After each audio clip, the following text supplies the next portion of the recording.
Hello everyone, कैसे हो आप सभी। I hope you all are doing well. तो आज जो है हम क्लास 12 का एक नया चैप्टर लेकर आए हैं जो कि क्या है, इनवर्स ट्रिग्नोमेट्रिक फंक्शन। ओके, तो आई होप जो है 10th में 11th में आपने ट्रिग्नोमेट्रिक फंक्शन पढ़ रखे होंगे। ठीक है, ट्रिग्नोमेट्रिक फंक्शन से ही रिलेटेड क्या है, इनवर्स ट्रिग्नोमेट्रिक फंक्शन। ठीक है, चलो तो सबसे पहले तो मैं अपना इंट्रो दे देता हूँ। My self Kuldeep Kumar. ठीक है, और हम कहाँ पढ़ रहे हैं, जेनफिनिटी, जिसका मिशन क्या है, 0 to इन्फिनिटी। ओके, तो 0 से इन्फिनिटी तक हम आपको पहुंचाएंगे और 0 से इन्फिनिटी तक पहुंचने के लिए लगे रहिए हमारे साथ। ठीक है, और उससे पहले क्या है, हम जो है ट्रिग्नोमेट्रिक फंक्शन के थोड़े से यूज देखते हैं। आपने 10th 11th में पढ़ा ही होगा ट्रिग्नोमेट्रिक फंक्शन। तो देखो अब ट्रिग्नोमेट्रिक फंक्शन का यूज देखते हैं, क्या क्या यूज हुआ था। हमने एप्लीकेशंस ऑफ ट्रिग्नोमेट्रिक फंक्शन भी पढ़े। ठीक है, देखो अगर एक कोई बिल्डिंग होती है, हमें बिल्डिंग की हाइट मेजर करनी होती है, तो ये बहुत ही इनकन्वीनियंट होता है कि हम कोई स्केल ले और चढ़ते चले जाए, बिल्डिंग की हाइट मेजर करते चले जाए। ठीक है, वेरी इनकन्वीनियंट मैटर है। तो हम क्या करते हैं, कोई एक पॉइंट लेते हैं। एक पॉइंट लिया हमने और इस पॉइंट से बिल्डिंग के टॉप मोस्ट पॉइंट का हमने क्या देखा, एंगल ऑफ एलिवेशन, जिसको हमने बोला थीटा। ठीक है, अब इस पॉइंट से बेस पॉइंट का डिस्टेंस हमें पता है, जिसको हम बेस बोल देते हैं। ठीक है, और इसको हम बोल देते हैं परपेंडिकुलर। ठीक है, जो हाइट है बिल्डिंग की। अब हमें क्या है, परपेंडिकुलर निकालना है। हमें थीटा पता है, बेस पता है, तो अगर परपेंडिकुलर निकालना है तो यहाँ हम क्या करते हैं, टेन थीटा लगा देते थे। तो टेन थीटा क्या है, परपेंडिकुलर अपॉन बेस। ठीक है, तो यहाँ से हमें थीटा की वैल्यू पता है, टेन थीटा हमने लगाया, और यहाँ पर बेस हमें पता है, यहाँ से हमें परपेंडिकुलर मिल जाएगा। ठीक है, आसान है। तो ट्रिग्नोमेट्रिक फंक्शन के एप्लीकेशन कुछ ऐसे होते थे हमारे। ठीक है, तो अब भाई देखते हैं कि हमें इनवर्स ट्रिग्नोमेट्रिक फंक्शन की जरूरत क्यों ही पड़ गई। ठीक है, क्यों जो है ट्रिग्नोमेट्रिक फंक्शन के अलावा हमें जो है इनवर्स ट्रिग्नोमेट्रिक फंक्शन का भी यूज पड़ गया। तो सबसे पहले तो एप्लीकेशन देखते हैं। जब तक एप्लीकेशन नहीं देखेंगे तब तक हमें समझ में नहीं आएगा कि आखिर भाई पढ़ना क्यों है। पहले अपने आप को जस्टिफाई करो कि भाई हमें पढ़ना ही क्यों है इनवर्स ट्रिग्नोमेट्रिक फंक्शन। ठीक है, तो देखो एक बहुत ही इंटरेस्टिंग जो है एप्लीकेशन लेकर आया हूँ। आप देखो, जब कोई प्लेन है लैंडिंग करती है, मान लो इस पॉइंट पे उसे लैंड करना है। ठीक है, तो वो क्या करेगी, डेफिनेट एंगल पे लैंड करेगी। ठीक है, जो उसका एंगल होगा वो क्या होगा, डेफिनेट होगा। वो एंगल अगर ज़्यादा होता है, कम होता है, ठीक है, तो फिर जो है प्रॉब्लम हो सकती है। ठीक है, एक डेफिनेट एंगल पे ही लैंड करेगा। अब पायलट को क्या है, ये डिस्टेंस पता है, हाइपोटेनस पता है उसको, और उसको क्या पता है, परपेंडिकुलर पता है। ठीक है, ये दोनों अगर डिस्टेंसेस उसको पता है और अगर उसको थीटा निकालना है, ठीक है, तो कैसे निकालेगा। अब यहाँ पर जो है आ जाता है इनवर्स ट्रिग्नोमेट्रिक फंक्शन। जैसा कि हमें पता है, अगर हम यहाँ पर थीटा हमें निकालना है और अगर हम साइन थीटा लगाते हैं, तो साइन थीटा हमें पता है क्या होता है, परपेंडिकुलर अपॉन हाइपोटेनस। हाँ जी, परपेंडिकुलर हमें पता है, उसकी वैल्यू क्या ही होगी, यहाँ पर है 5000 फीट। ठीक है, और हाइपोटेनस क्या है, 1 लाख। ओके, हाँ 1 लाख फीट। तो यहाँ से क्या हो जाएगा, साइन थीटा जो है 1/2 के इक्वल आ जाएगा। अब यहाँ पर क्या है, हमें थीटा चाहिए। ठीक है, हमें जो है हाइट पहले से पता थी। ठीक है, हमें जो है हाइपोटेनस पहले से पता थी। अभी हमें क्या चाहिए, थीटा एंगल चाहिए। तो थीटा एंगल को निकालने के लिए हम क्या लेते हैं, साइन का इन्वर्स ले लेते हैं। ठीक है, तो थीटा एंगल अगर हम यहाँ पर लिखे तो इसको हम लिख सकते हैं साइन इन्वर्स 1/2। इसको हमने कैसे लिखा, इसको हम बहुत ही ब्रीफ में पढ़ेंगे। बिल्कुल घबराने की जरूरत नहीं है, डरने की जरूरत नहीं है। एक बस छोटा सा क्या है, एप्लीकेशन इनवर्स ट्रिग्नोमेट्रिक फंक्शन का मैं आपको जो है जस्टिफाई करने की कोशिश कर रहा हूँ कि आखिर पढ़े ही क्यों इनवर्स ट्रिग्नोमेट्रिक फंक्शन। ठीक है, ओके, चलो। तो ट्रिग्नोमेट्रिक फंक्शन क्या है, बहुत ही यूजफुल है। ठीक है, हमारे डेली लाइफ में। ठीक है, तो सबसे पहले देखते हैं भाई इनवर्स फंक्शन होते क्या है। ठीक है, या इन्वर्टिबल फंक्शन क्या होते हैं। देखो उसके भी पहले क्या है, हमें 1 1 on 2 देखना पड़ेगा। अब पहले जो है रिलेशन फंक्शन के चैप्टर मैंने पढ़ा रखे हैं, वहां पर मैंने 1 1 on 2 जो है बहुत ही अच्छे से डिस्क्राइब कर रखा है, बहुत ही अच्छे से समझा रखा है। ठीक है, फिर भी यहाँ पर जो है हम उसको थोड़ा सा देखते हैं कि 1 1 on 2 फंक्शन क्या है। ठीक है, बहुत ही जल्दी जल्दी देख लेते हैं, एज ए क्विक रिविजन देख लेते हैं। चलो, तो 1 1 फंक्शन क्या होता है। देखो कोई भी फंक्शन है, मैं y = f(x) एक फंक्शन ले लेता हूँ। ठीक है, y = f(x), तो y जो देता है वो क्या देता है, रेंज। सही, y की वैल्यू हमें क्या देगा, रेंज। और फंक्शन में जो x की वैल्यू पुट करते हैं वो क्या होता है, डोमेन। ठीक है, सही है, इसको हम बोलते हैं डोमेन। ठीक है, और ये देता है रेंज। अभी देखो अब ये रहा हमारा रेंज, ये रहा हमारा डोमेन, ठीक है। अब अगर रेंज में देखें जितने एलिमेंट हैं, जितने भी रेंज में एलिमेंट हैं, ठीक है, उसका डोमेन में क्या है, एक यूनिक प्री इमेज है, ठीक है। अगर एक यूनिक प्री इमेज है, ये देखो सबका क्या है, एक यूनिक प्री इमेज है, दिख रहा है आपको। तो जितने भी एलिमेंट्स हैं जो रेंज से बिलोंग करते हैं, ठीक है, उनका क्या होना चाहिए, यूनिक प्री इमेज होना चाहिए, ठीक है। अगर उनका एक यूनिक प्री इमेज है, मतलब प्री इमेज क्या है, एक से ज़्यादा नहीं होना चाहिए। ये नहीं हो रहा है कि भाई 7 का जो है प्री इमेज 1 भी आ गया, 7 का प्री इमेज जो है 2 भी आ गया, ठीक है, तो 1-1 फंक्शन नहीं होगा। अगर किसी भी एलिमेंट का जो रेंज में है, ठीक है, किसी भी नहीं मतलब सारे एलिमेंट का, अगर जो है प्री इमेज जो है केवल एक ही एलिमेंट है डोमेन में, यानी यूनिक है, तो वो फंक्शन क्या होता है, 1-1 फंक्शन। समझ में आया? बहुत ही आसान है, ठीक है। जैसे अब एग्जाम्पल यहाँ पर देखते हैं जो कि क्या है, 1-1 फंक्शन नहीं है। आप दो रेंज में देखो, ये जो 4 एक एलिमेंट है, इसका क्या है, 2 प्री इमेज मिल रहे हैं, एक क्या है 2 और एक क्या है -3, दिख रहा है आपको। तो इस फंक्शन को क्या है, हम 1-1 नहीं बोल सकते, ठीक है। तो आई होप कि 1-1 फंक्शन समझ में आया, ठीक है। 1-1 फंक्शन समझ में आ गया। चलो अभी देखते हैं ऑन टू फंक्शन। देखो ऑन टू फंक्शन क्या होता है कि रेंज में अब जितने भी एलिमेंट हैं, रेंज में जितने भी एलिमेंट हैं उसका क्या होना चाहिए, एटलीस्ट 1 प्री इमेज होना चाहिए सभी का, ठीक है।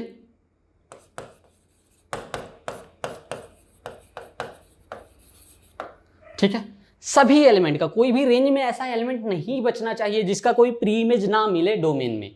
अगर रेंज में कोई ऐसा एलिमेंट बचता है जिसका डोमेन में प्री इमेज नहीं मिलता है, तो वो क्या होगा, ऑन टू फंक्शन नहीं होगा।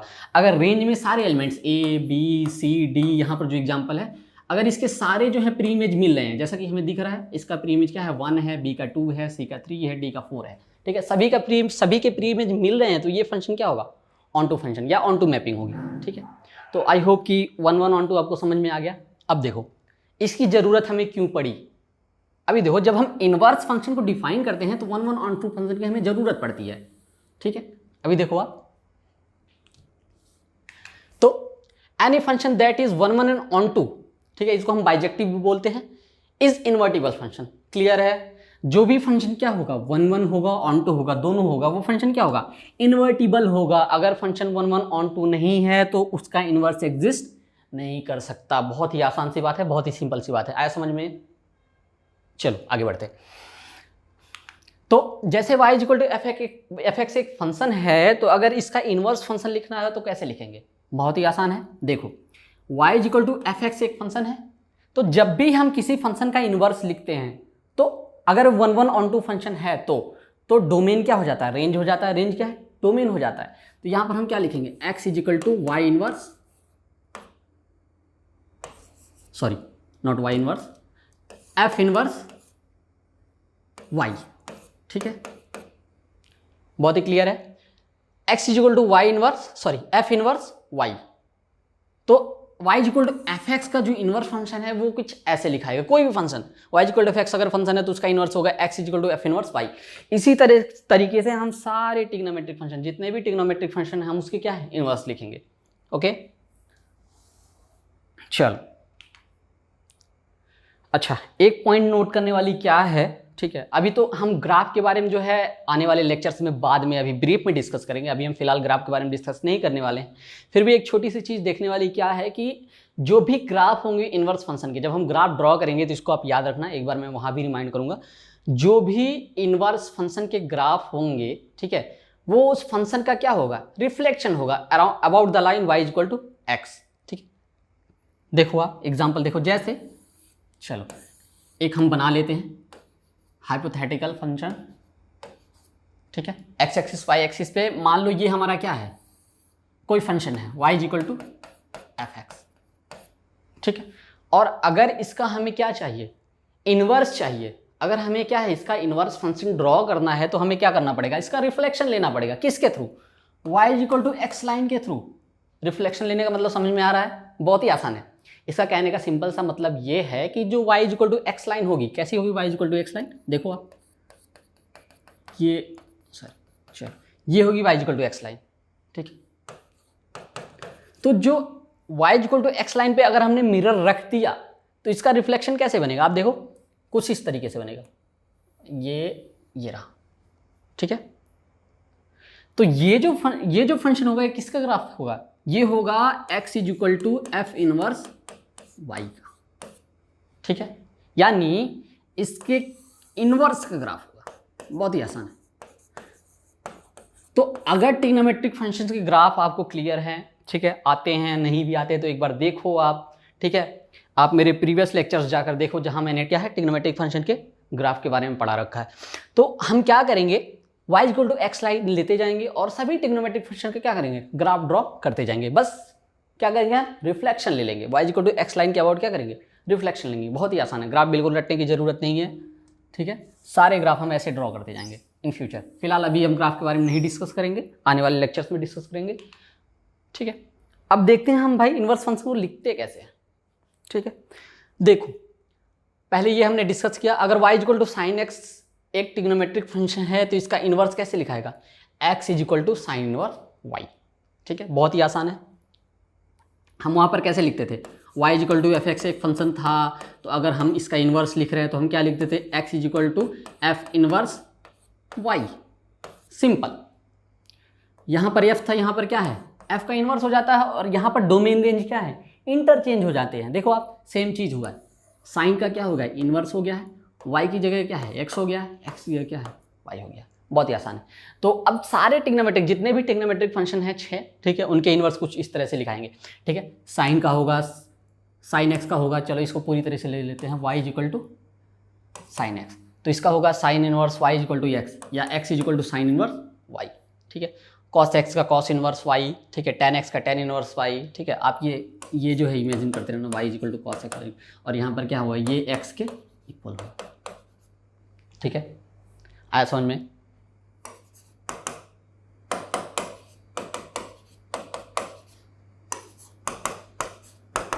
ठीक। सारे ट्रिग्नोमेट्रिक फंक्शंस के क्या है, हमने इनवर्स लिखे हैं। y is equal to cos x का क्या होगा, कॉस एक inverse y is equal to x, या x is equal to cos एक इनवर्स y, ठीक है। क्लियर है, चल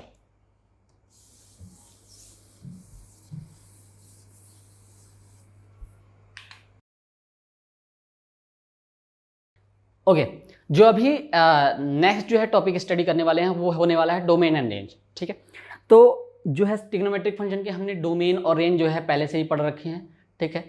तो इनवर्स ट्रिग्नोमेट्रिक फंक्शन के डोमेन और रेंज क्या हम उसी से रिलेट करते जाएंगे, ठीक है। बहुत ही आसान है, बिल्कुल भी घबराने की जरूरत नहीं है। देखो जो ट्रिग्नोमेट्रिक फंक्शन के डोमेन और रेंज होते हैं, ठीक है, जो ट्रिग्नोमेट्रिक फंक्शन है एक्स एक्सिस पे जो वैल्यू कवर करता है, ठीक है। मैं थोड़ा सा रिकॉल कराता हूँ, बहुत ब्रीफ में नहीं पढ़ेंगे इसको, हम जो है रिलेशन फंक्शन में पहले से ही पढ़ रखा है हमने इसको, कि कोई भी फंक्शन एक्स एक्सिस पे जितनी वैल्यू कवर करता है, ठीक है, एक्स एक्सिस ये है, एक्स एक्सिस पे कोई भी फंक्शन जितनी वैल्यू कवर करेगा उसको बोलेंगे डोमेन, ठीक है। और वाई एक्सिस पे जितनी वैल्यू कवर करेगा उसको बोलेंगे रेंज। ये देखो ये हुआ रेंज, ठीक है, और ये पूरा क्या हुआ, अब देखो ये पूरी एक्सिस क्या हुई, डोमेन। तो डोमेन क्या होगा, साइन एक्स का ऑल रियल नंबर, क्योंकि ये minus infinity two plus infinity जा रहा है, और रेंज क्या होगा, -1 to 1, देखो आपको ग्राफ में दिख रहा है, ठीक है। मेरा सजेशन है कि फंक्शंस को आप क्या करो, ग्राफिकली स्टडी करो, बिल्कुल भी रटने की जरूरत नहीं है कि डोमेन आर होता है, रेंज ये होता है, साइन का कॉस का ये। अगर आपने उसको ग्राफिकली स्टडी कर रखा है, ग्राफ आपके दिमाग में है, तो बहुत ही आसान होता है डोमेन रेंज बताना, ठीक है। ओके, तो सेम उसी तरीके से कॉस का जो होगा ऑल रियल नंबर होगा और -1 to 1 वेरी करता है, ठीक है। जो tan का होगा वो क्या होगा, all real number except 2n+1 π/2, क्योंकि 2n+1 π/2 पे tan डिफाइन नहीं होता है, क्योंकि tan जो होता है वो क्या होता है, tan थीटा क्या होता है, sin theta by cos theta. अब cos थीटा की वैल्यू जहां जहां जीरो हो रही होगी, हमें पता है भाई कोई भी फ्रैक्शन अगर डिनोमिनेटर में जीरो हो जाता है तो वो डिफाइन नहीं होता है, तो cos थीटा की वैल्यू जहां जहां जीरो हो रही होगी वहां tan फंक्शन डिफाइन नहीं होगा, और cos थीटा की वैल्यू कहां कहां जीरो होती है, 2n+1 π/2 पर, ठीक है। ट्रिग्नोमेट्रिक फंक्शन में अच्छे से हमने इसको पढ़ रखा है। तो इस तरीके से जो है डोमेन आ जाएगा, tan थीटा का क्या हो जाएगा, ऑल रियल नंबर -2n+1 π/2, ठीक है, ओके। और इसका रेंज जो होगा वो क्या होगा, ऑल रियल नंबर, ठीक है। tan थीटा के जो ग्राफ है वाई एक्सिस पे सारे रियल नंबर कवर करते हैं, -∞ to +∞, ठीक है। सेम उसी तरीके से सभी जो है जो हमारा सेक का होगा, ठीक है, वो होगा ऑल रियल नंबर 2n+1 π/2। क्यों? क्योंकि सेक एक्स क्या होता है 1 बाई सेक थीटा क्या होता है 1 बाई कॉस थीटा, या सेक एक्स क्या होता है 1 बाई कॉस एक्स। तो फिर यहाँ पर क्या है कॉस थीटा या कॉस एक्स को हमें जीरो नहीं रखना है, तो जीरो नहीं रखना है तो उसके लिए क्या करना पड़ेगा, हमें ये वैल्यूज छोड़नी पड़ेंगी 2n+1 π/2, ठीक है। सेम उसी तरीके से जो है कॉसेक उसका क्या होता है, अच्छा इसके जो है रेंज के बारे में डिस्कस नहीं किया, इसका रेंज क्या होगा -∞ to -1, ठीक है, यूनियन 1 to इन्फिनिटी, मतलब इसका जो रेंज है 1 से -1 के बीच में नहीं आता है। आप ग्राफ देखो सेक फंक्शन का, सेक ट्रिग्नोमेट्रिक फंक्शन का, तो वहाँ से आपको दिखेगा इसका जो रेंज है वो जो है 1 to 1 जो है नहीं आता है, -1 to 1 नहीं आता है। सेम उसी तरीके से कॉसेक का हो गया, कॉट का हो गया, ठीक है। इसमें हम ब्रीफ में नहीं जाएंगे ट्रिग्नोमेट्रिक फंक्शन में, ठीक है, बस रिकॉल करने के लिए मैंने एक यहाँ पर दे रखा है, ठीक है। अब देखो आप इनवर्स ट्रिग्नोमेट्रिक फंक्शन, इसको थोड़ा सा ध्यान से पढ़ना है हमें, ठीक है। अब इनवर्स ट्रिग्नोमेट्रिक फंक्शन में, ठीक है, डोमेन क्या होगा साइन इनवर्स थीटा का -1 to 1, रेंज क्या होगा -π/2 to π/2, ठीक है, ओके। तो अभी फिलहाल हो सकता है कि आपको जो है समझ में नहीं आ रहा हो भाई डोमेन कैसे होगा, रेंज कैसे होगा, ठीक है, लेकिन जब हम ग्राफिकल जो है स्टडी करेंगे, जब पूरे ट्रिग्नोमेट्रिक फंक्शन के जो है ग्राफ बनाएंगे, ठीक है, तो आपको जो है बिल्कुल ये रटने की जरूरत नहीं पड़ेगी, आप जो है ग्राफ से ही इमेजिन कर लोगे कि डोमेन जो है कहाँ से कहाँ तक है, रेंज कहाँ से कहाँ तक है, ठीक, बहुत ही आसान होता है। फिलहाल के लिए अभी जो है आप डोमेन और रेंज देखो, ठीक है। कॉस इनवर्स थीटा का क्या होता है -1 to 1, ठीक है। अच्छा आई होप कि जो है आप जो है ओपन ब्रैकेट और क्लोज ब्रैकेट के बीच में जो है अंतर क्या है वो आप समझते होंगे, ठीक है। ओपन ब्रैकेट जो है वो भी वैल्यू इंक्लूड करता है, सॉरी वो वैल्यू जो है एक्सक्लूड करता है, जबकि क्लोज ब्रैकेट क्या है उस वैल्यू को लेकर चलता है, ठीक है। तो ये बिल्कुल ये तो बेसिक्स है सारे, ठीक है। और tan इनवर्स थीटा का जो है डोमेन होगा ऑल रियल नंबर, ठीक है, रेंज होगा -π/2 π/2, ठीक है। इसको फिलहाल के लिए अभी आप याद करके चलो, ठीक है, क्योंकि इसको जो है याद अभी करना ही पड़ेगा जब तक हम क्या है ग्राफ डिस्कस नहीं करते इनवर्स ट्रिग्नोमेट्रिक फंक्शन का, और ग्राफ क्या है हम अभी बाद में डिस्कस करेंगे, ठीक है, आने वाले लेक्चर्स में, ओके। चलो आगे, चलो प्रिंसिपल वैल्यू देखते हैं। अभी नेक्स्ट चीज़ क्या है, रेंज हमने पढ़े हैं इनवर्स ट्रिग्नोमेट्रिक फंक्शन के, ठीक है। तो ट्रिग्नोमेट्रिक जो भी फंक्शंस होंगे या ट्रिग्नोमेट्रिक जो भी इक्वेशंस होंगे, जब हम उसको सॉल्व करेंगे तो जो हमारा रेंज जो हमारी वैल्यू आएगी थीटा की, ठीक है, अगर वो क्या है रेंज से बिलोंग करती है तो उसको हम क्या बोलेंगे कि वो प्रिंसिपल वैल्यू है। मतलब प्रिंसिपल वैल्यू क्या होती है, ऐसी वैल्यूज, एंगल की ऐसी वैल्यूज, क्योंकि इनवर्स फंक्शन क्या देते हैं एंगल ही देते हैं, इनवर्स ट्रिग्नोमेट्रिक फंक्शन क्या देते हैं एंगल। चलो इसको नोट कर लो अभी आप, इंपॉर्टेंट पॉइंट है, ठीक है। तो ये इनवर्स ट्रिग्नोमेट्रिक फंक्शंस क्या देते हैं, बिल्कुल स्टार्टिंग में हमने देखा था एप्लीकेशंस में, इनवर्स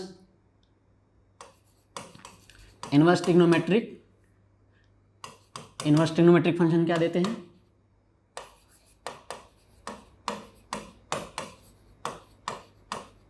एंगल्स देते हैं, ठीक है, बहुत ही आसान सा। इनवर्स ट्रिग्नोमेट्रिक फंक्शन क्या देते हैं, एंगल देते हैं, ठीक है। तो अगर जो हमारा एंगल आया है वो अगर इसके रेंज से बिलोंग करता है, जैसे साइन इनवर्स थीटा को हमने सॉल्व किया, थीटा की वैल्यू अगर क्या है -π/2 to π/2 बिलोंग कर रही है, तो हम बोलेंगे वो क्या है उसकी प्रिंसिपल वैल्यू, ठीक है। तो मतलब प्रिंसिपल वैल्यू होने का मतलब क्या है कि जो हमारा एंगल है जो है वो रेंज से बिलोंग करना चाहिए, रेंज के बाहर नहीं जाना चाहिए, ठीक है। जैसे इसकी रेंज -π/2 to π/2 है तो वो π/2 से एक्सीड नहीं करना चाहिए और -π/2 से कम नहीं होना चाहिए, ठीक है। जैसे कॉट इनवर्स थीटा का क्या है 0 to π, तो पाई से बड़ा नहीं होना चाहिए, ठीक है, और 0 से छोटा नहीं होना चाहिए। तो हम क्या बोलेंगे जो हमारी वैल्यू है वो क्या है प्रिंसिपल वैल्यू है, बिल्कुल आसान है। चलो अभी कुछ क्वेश्चन करते हैं। पहला क्वेश्चन क्या है, find the principal value of sine inverse 1/√2, ठीक है, बहुत ही सिंपल होने वाला है। देखो क्या करेंगे, पहला क्वेश्चन मैं आपको करके दिखाऊंगा, ठीक है, फिर आने वाले क्वेश्चंस क्या है आप वीडियो पॉज करना, ठीक है, खुद क्या करना पहले सॉल्व करना, ठीक है, उसके बाद फिर मेरा सोल्यूशन देखना। क्योंकि अगर जो है आप जो है सोल्यूशन देखोगे, बस सोल्यूशन कैसे सॉल्व हुआ तो मज़ा नहीं आने वाला, ठीक है। आप क्या करो, एक बार मेरा सोल्यूशन देखो, आप अप्रोच देखो कैसे हम सॉल्व कर रहे हैं, ठीक है, उसके बाद आप क्या करो खुद से करो, ठीक है, खुद से करो, आता है तो बहुत अच्छी बात, आंसर मैच कराओ, अगर नहीं आता है तो सोल्यूशन फिर देखो, ठीक है। चलो पहला क्वेश्चन मैं बताता हूँ। अब देखो find the principle of sine inverse 1/√2। चलो तो हम क्या करेंगे, चलो लेट हम साइन इनवर्स 1/√2 को कुछ मान लेते हैं, चलो x मान लेते हैं, x मान लो, y मान लो, z मान लो, कुछ भी मान लो, ठीक है। अब देखो साइन इनवर्स जो है वो क्या है, इधर को आएगा तो हम इसको क्या लिखेंगे, साइन x, ठीक है, और 1/√2 उधर को चला जाएगा, यानी साइन इनवर्स x को साइन इनवर्स 1/√2 के क्या है, हमने साइन x में चेंज कर दिया। जो इनवर्स फंक्शन था उसको हमने क्या किया, ट्रिग्नोमेट्रिक फंक्शन में चेंज कर दिया। भाई हमने स्टार्टिंग में डिस्कस किया था कि अगर y = sin x है, ठीक है, तो इसका जो है इनवर्स फंक्शन क्या होता है, साइन इनवर्स y = x, या साइन इनवर्स y = x है तो साइन x = क्या हो जाएगा, y, इसका ट्रिग्नोमेट्रिक फंक्शन, तो साइन x = क्या है, हम इसको y लिख सकते हैं, बहुत ही आसान है। तो अगर साइन इनवर्स 1/√2 = x है तो साइन x = 1/√2 लिख सकते हैं। चलो अभी देखो साइन कौन सी एंगल पे 1/√2 देता है, π/4 पे, बहुत ही आसान है। तो देखो अभी हम 1/√2 की जगह पे क्या लिखेंगे, साइन π/4, ठीक है। तो साइन x = क्या लिख दिया हमने, साइन π/4 लिख दिया। अभी आप कहोगे सर 1/√2 तो cos π/4 पे भी होता है, तो यहाँ पर हम cos π/4 क्यों नहीं लिख रहे हैं। देखो साइन x = अगर हमने लिख दिया cos π/4 तो यहाँ पर देखो जो ट्रिग्नोमेट्रिक, ठीक है, फंक्शन है साइन और यहाँ cos बन जाएगा। तो अगर यहाँ साइन यहाँ cos हो गया तो अगर ट्रिग्नोमेट्रिक फंक्शन अलग हैं तो हम कभी भी जो उसके अंदर की वैल्यू उसको इक्वेट नहीं कर सकते, इसको सेम ही होना पड़ेगा। तो यहाँ पर अगर साइन है, यहाँ पर भी अगर साइन है, तो हम क्या करेंगे, इसको इक्वेट कर देंगे x = क्या लिख देंगे, π/4 सिंपली, ठीक है। तो अगर हमें क्या है, हमें ये देख के चलना है कि इधर कौन सी वैल्यू है LHS में, LHS में कौन सा ट्रिग्नोमेट्रिक फंक्शन है। अगर साइन ट्रिग्नोमेट्रिक फंक्शन है तो RHS में हमें क्या है, साइन के फॉर्म में वैल्यू पुट करनी है, ठीक है। चलो बहुत ही आसान सा है। अच्छा इसने बोला था भाई find the principal value of sine inverse 1/√2। चलो तो सबसे पहले तो देखिए साइन इनवर्स जो है x है उसका रेंज क्या होता है, या साइन इनवर्स थीटा का रेंज क्या होता है, -π/2 से π/2 तक, यही होता है। अब हमारी वैल्यू क्या आई है, देखो वैल्यू आई है π/4 x की, ठीक है, यही है π/4, यही है साइन इनवर्स 1/√2 की वैल्यू, ठीक है। अब देखो π/4 हम देखेंगे π/4 इसमें बिलोंग करता है कि नहीं, अगर बिलोंग किया तो क्या है, प्रिंसिपल वैल्यू है, अगर बिलोंग नहीं करता तो प्रिंसिपल वैल्यू नहीं होगा, ठीक है। अभी देखो π/4 -π/2 से बड़ा है, हाँ बिल्कुल बड़ा है, क्योंकि क्या है वो निगेटिव है, ये पॉजिटिव है, बहुत ही आसान। देखो π/2 से छोटा है, हाँ बिल्कुल छोटा है, क्योंकि वो हाफ है, क्या है 1/4 है, तो यानी π/4 क्या है, इसके बीच में बिलोंग करेगा, यानी जो π/4 है वो क्या है, प्रिंसिपल वैल्यू है। क्लियर है, प्रिंसिपल वैल्यू हमने पहले डिस्कस कर लिया है। चलो अभी जो नेक्स्ट क्वेश्चन आने वाला है उसको आप वीडियो पॉज करना, ठीक है, खुद सॉल्व करना, नहीं आता है तो सॉल्यूशन देखना, आता है तो आंसर मैच कराना। चलो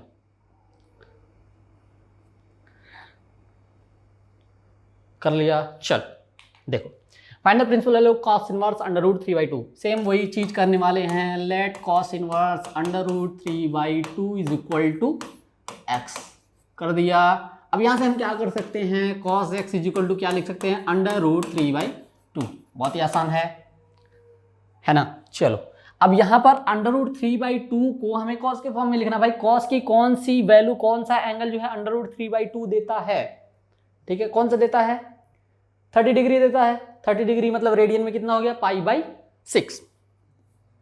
तो cos x = cos π/6, सही है। √3/2 की जगह पे क्या रख दिया, cos π/6, ठीक है। अभी देखो यहाँ पर cos क्या है, दोनों तरफ cos फंक्शन है, तो अगर फंक्शन सेम होते हैं तो हम क्या कर सकते हैं, डोमेन में जो वैल्यू है उसको इक्वेट कर सकते हैं। तो x = क्या लिख सकते हैं, π/6। अगर हमारे x की वैल्यू 8 इम्प्लाइज, ठीक है, तो यहाँ पर हम क्या लिखेंगे, π/6, यानी cos इनवर्स √3/2 क्या आ गया, π/6। उसको इसी को मैंने x लेट करके सॉल्व किया था, x की वैल्यू आ गई, यानी cos इनवर्स √3/2 की वैल्यू आ गई, ठीक है। अभी देखो प्रिंसिपल वैल्यू हमें पता करना है। भाई find the principal value cos inverse √3/2, ये क्वेश्चन हमें था। अब जो देखो cos फंक्शन है, ठीक है, cos इनवर्स थीटा या cos इनवर्स r है, तो इसकी रेंज क्या होती है, इसकी रेंज होती है 0 to π, सही है, हमने देखा था रेंज 0 to π होती है। अभी π/6 देखो क्या 0 से बड़ा है, हाँ बड़ा है, पाई से छोटा है भाई, तो ये क्या होगा, प्रिंसिपल वैल्यू होगा। क्लियर है? चलो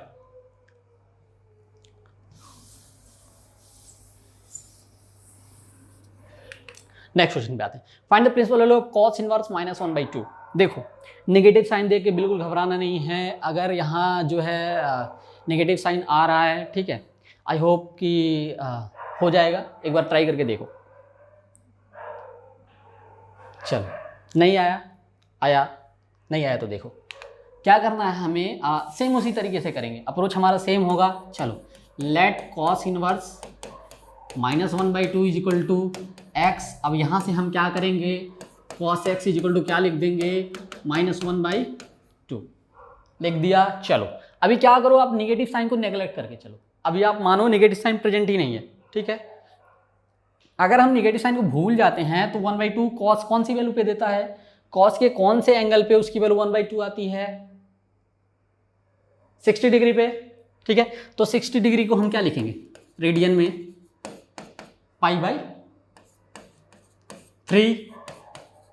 क्योंकि पाई क्या होता है 180 डिग्री होता है, π/3 60 डिग्री। ओके, अब निगेटिव साइन जो था वहां पर वापस से रख दो, रख दिया। अभी देखो यहां पर थोड़ा सा लोचा रहा है, क्या आ रहा है, हम डायरेक्टली यहाँ पर x इज इक्वल टू π/3 नहीं लिख सकते। क्यों नहीं लिख सकते, देखो यहाँ पर क्या है, cos फंक्शन है, यहाँ पर क्या है माइनस cos है। तो मैंने पहले ही बताया, अगर दोनों तरफ के फंक्शन क्या है सेम है, तभी हम डोमेन में जो वैल्यू उसको इक्वेट कर सकते हैं। अगर फंक्शन सेम नहीं है तो वैल्यू इक्वेट नहीं कर सकते। अब हमारे पास दो तरीके हैं, या तो cos को मैं क्या बनाऊँ, माइनस cos बनाऊँ, या माइनस cos को क्या बनाऊँ, प्लस cos बनाऊँ। तो माइनस cos को हम प्लस cos बना लेते हैं, ठीक है। चलो एक जो है फॉर्मूला है कि ट्रिग्नोमेट्री का, कि cos minus cos theta is equal to cos, सही से लिखते हैं, minus cos theta is equal to cos π theta, ठीक है। ये एक फॉर्मूला है, कैसे आया, चलो अच्छा इसको भी देखते हैं यहीं पर जल्दी से। अभी देखो ये फर्स्ट क्वाड्रेंट है, ये सेकंड क्वाड्रेंट है। फर्स्ट क्वाड्रेंट में cos की वैल्यू पॉजिटिव, ये सारे ट्रिग्नोमेट्री के पार्ट है, लेकिन फिर भी जल्दी जल्दी मैं रिकॉल करता हूँ। यहाँ पर क्या होगा, cos की वैल्यू निगेटिव सेकंड क्वाड्रेंट में। अब यहाँ पर क्या है, हमारा कोई एंगल थीटा है, तो ये क्या होगा, जैसे ही π-थीटा करेंगे कौन से क्वाड्रेंट में जाएगा, सेकंड क्वाड्रेंट में। ये पूरी वैल्यू पाई होती है, π-थीटा क्या है, कुछ यहाँ पर आएगी, ये एंगल थीटा, ये आ गया हमारा π-थीटा। π-थीटा क्या, सेकंड क्वाड्रेंट में। अभी देखो cos π-थीटा को हम कैसे लिखेंगे, पाई पे क्या है, कोई भी ट्रिग्नोमेट्रिक फंक्शन चेंज नहीं होता है, हमें पता है। तो पाई पे अगर चेंज नहीं होगा तो cos π-थीटा क्या हो जाएगा, cos थीटा हो जाएगा सिंपली। और देखो π-थीटा कौन से क्वाड्रेंट में आ रहा है, सेकंड क्वाड्रेंट में। सेकंड क्वाड्रेंट में cos की वैल्यू क्या होती है, नेगेटिव, तो यहाँ पर हम क्या लिख देंगे, नेगेटिव। मतलब cos π-थीटा क्या होगा, माइनस cos थीटा, यानी minus cos theta equal to cos π-थीटा। हमने बस यहाँ पर क्या करना है, वही यूज करना है। देखो cos x equal to minus cos theta क्या है, π/3, तो यहाँ पर हम क्या कर लेंगे, cos π-थीटा यानी π-π/3। आसान है। चलो अब यहाँ पर क्या हो जाएगा, सिंपली x को अब क्या हम लिख सकते हैं, π-π/3 लिख सकते हैं, क्योंकि अभी क्या है, दोनों तरफ cos cos आ गए, ठीक है। तो हम डोमेन में जो वैल्यू है उसको इक्वेट कर सकते हैं, ठीक है। चलो यहाँ देखो, अब यहाँ पर x इक्वल टू क्या हो जाएगा, π-π/3 क्या हो जाएगा, 2π/3, ठीक है। अभी इसने क्या बोल रखा था, प्रिंसिपल वैल्यू। इसको भी थोड़ा सा चेक कर लेते हैं भाई, प्रिंसिपल वैल्यू आ रही कि नहीं। अभी देखो रेंज कहाँ से कहाँ तक बिलोंग करता है, 0 से पाई, यही होता है cos इनवर्स थीटा है, cos इनवर्स x का। तो अभी देखो x की जो वैल्यू है वो कहाँ से कहाँ तक बिलोंग कर रही है। अभी देखो 0 से बड़ी है, बिल्कुल बड़ी है, पाई से छोटी है, बिल्कुल छोटी है, 2/3 क्या है, 1 से छोटा है, यानी इसकी वैल्यू क्या आएगी, बीच में कहीं आएगी। इसका मतलब क्या है, ये प्रिंसिपल वैल्यू, ठीक है। आसान है। चल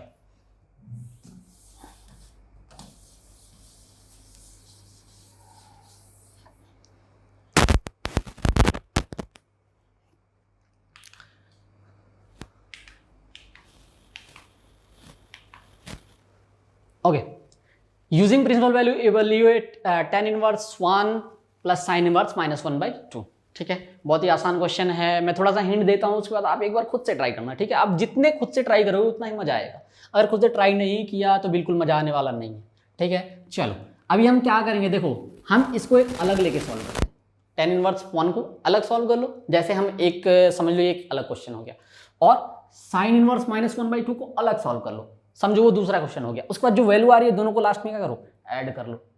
ठीक है, समझ गए कैसे करना है? चलो एक बार ट्राई करो, नहीं आता तो मैं बताता हूँ। कर लिया, चलो देखो, नहीं आया तो सोल्यूशन देखो, आ गया तो आंसर देखो।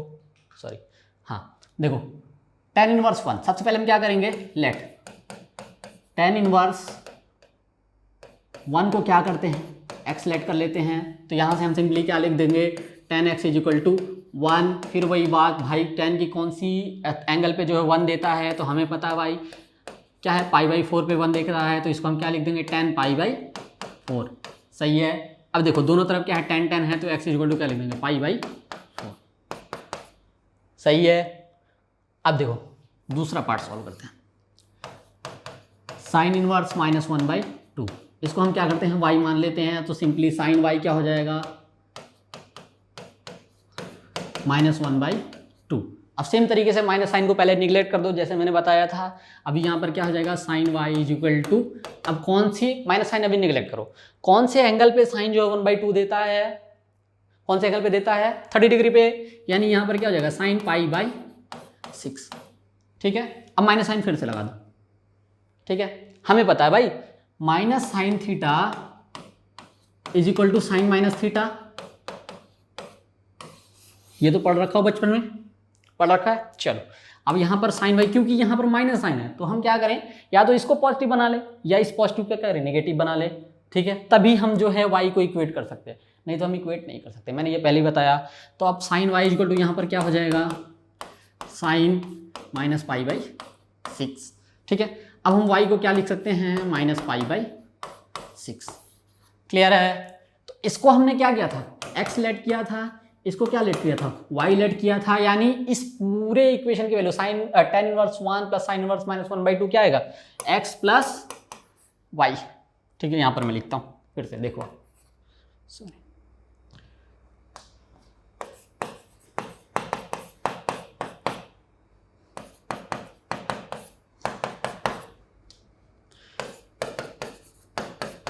यही होगा x + y। ठीक है, अभी देखो x तो हमें मिल गया, यानी tan इनवर्स 1 की वैल्यू हमें मिली है, क्या मिली है, π/4। चलो, और y मतलब sin इनवर्स -1/2 की वैल्यू क्या मिली, -π/6। ठीक है, अभी देखो इसने बोला यूजिंग प्रिंसिपल वैल्यूज, तो सबसे पहले तो ये चेक कर लेना कि ये प्रिंसिपल वैल्यू जो है, प्रिंसिपल वैल्यू है कि नहीं। तो π/4 देखो प्रिंसिपल वैल्यू है, ये भी ठीक है, इसके रेंज में लाई कर रहा है, और -π/6 ये भी क्या है, प्रिंसिपल वैल्यू है। ठीक है, y = -π/6 भी क्या है, प्रिंसिपल वैल्यू है। चलो अभी यहाँ पर क्या करेंगे हम, π/4 - π/6। अब यहाँ पर सिंपली क्या करना है, एलसीएम ले लेना, 12 3π - 2π, यानी इसकी वैल्यू क्या है, π/12। बहुत ही आसान था, कुछ नहीं करना था, हमने क्वेश्चन को क्या किया, इजीली 2 पार्ट में तोड़ दिया।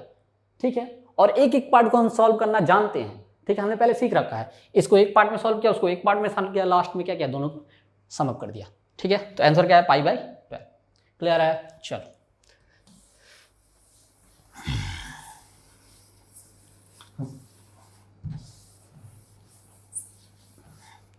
हाँ जी, नेक्स्ट क्वेश्चन, इसको क्या करोगे, आप खुद ही सॉल्व करोगे। ठीक है, एज ए होमवर्क समझ लो, tan inverse √3 - sec inverse -2, same वही काम करना है। अभी tan इनवर्स 3 को क्या करना, x मान के सॉल्व कर लेना, और sec इनवर्स -2 भी क्या करना, y मान के सॉल्व कर लेना। अंदर में निगेटिव वैल्यू है तो बिल्कुल घबराना नहीं। ठीक है, sec क्या होता है, cos का रेसिप्रोकल होता है भाई, तो cos अगर -cos θ = cos π - θ होगा, तो -sec θ भी क्या होगा, sec π - θ होगा। क्लियर है। तो जब हम सॉल्व करेंगे तो -sec समथिंग आएगा, तो माइनस को हम प्लस में कन्वर्ट करने के लिए ये फॉर्मूला आप यूज करोगे। ठीक है, अब इस क्वेश्चन को क्या करना, आपको खुद ही सॉल्व करना। ओके, चल होमवर्क एज ए होमवर्क लिख लो आप।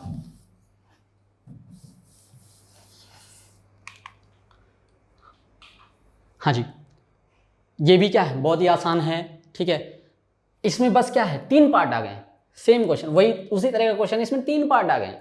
ठीक है, ये रहा फर्स्ट पार्ट, x मान लेना, ये रहा सेकंड पार्ट, y मान लेना, ये रहा थर्ड पार्ट, इसको z मान लेना। लास्ट में क्या करना, जब इनकी वैल्यूज आ जाएंगी तो x plus y minus z, ये हमारा क्या हो जाएगा फाइनल आंसर। आई होप ये भी सॉल्व हो जाएगा, ठीक है, क्योंकि हमने सीख रखा है भाई इसको कैसे करेंगे, इसको कैसे करेंगे, इसको कैसे करेंगे, ठीक है, बहुत ही आसान है।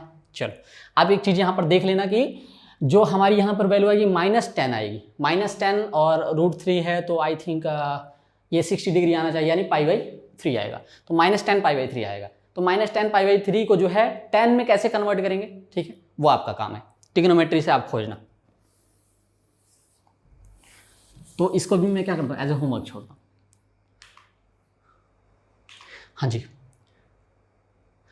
Evaluate cos inverse 1/2 + 2 sine inverse 1/2, ये भी बहुत आसान सा क्वेश्चन है बिल्कुल। अगर यहाँ 2 आ गया तो बिल्कुल घबराने की जरूरत नहीं है, सेम उसी तरीके से इसको ब्रेक करेंगे, ठीक है। ये लो, इसको x मान के सॉल्व करेंगे, 2 को भूल जाओ, यहाँ पर 2 है, इसको y मान के सॉल्व करेंगे, ठीक है। अब क्या करना है, यहाँ पर हमारा जो लास्ट इक्वेशन बनेगा x + 2y बनेगा, यही हमारा क्या होगा आंसर होगा, ठीक है। चलो अच्छा देख लेते हैं इसको, कन्फ्यूजन नहीं रखना है बिल्कुल भी। देखो कॉस इनवर्स 1/2, तो कॉस इनवर्स 1/2 को हम क्या करेंगे x मानेंगे, तो यहाँ से cos x क्या आ जाएगा 1/2। अब बताओ 1/2 कौन सी वैल्यू पे देता है, 60 डिग्री पे, तो यहाँ पर क्या होगा cos π/3, ठीक है। तो यहाँ से x क्या आ गया π/3, आसान है। सेम तरीके से अब यहाँ पर क्या करेंगे हम, 2 को भूल जाओ, अभी मैंने जैसे बताया यहाँ पर साइन इनवर्स 1/2 को क्या करेंगे हम y लेट करेंगे, ठीक है। तो साइन y क्या आ जाएगा 1/2। अभी साइन 1/2 किस पे आता है, 30 डिग्री पे आता है, यानी π/6 पे आता है, तो यहाँ हम क्या रखेंगे π/6। अब यहाँ भी साइन तो y इक्वल टू क्या आ जाएगा π/6। मिल गई, x की वैल्यू मिल गई, y की वैल्यू मिल गई, ठीक है। कुछ नहीं करो, यहाँ पर क्या करो रखो, बहुत ही आसान, रखो, ठीक है, वैल्यू आ जाएगी, आगे आप सॉल्व कर लोगे।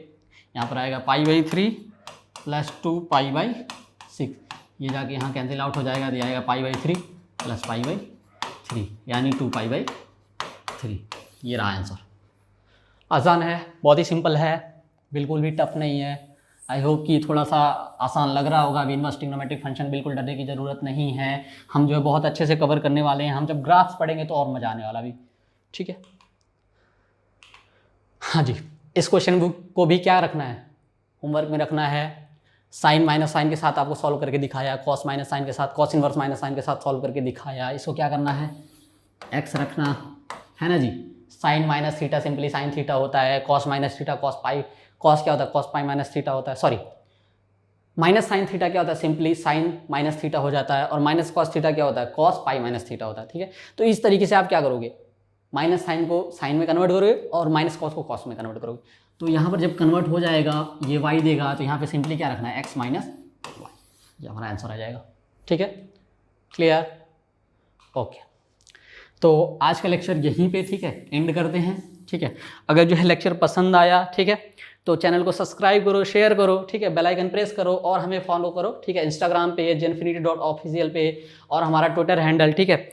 अगर कोई भी डाउट होता है तो आप हमें क्या कर सकते हो, यहाँ पर मैसेज कर सकते हो, पर्सनली हम आपके डाउट क्लियर करेंगे, ठीक है। कोई भी क्वेश्चन होता है तो आप हमें क्या कर सकते हो, यहाँ पर मैसेज कर सकते हो। Okay, thank you, bye bye, अभी मिलते हैं फिर नेक्स्ट लेक्चर में।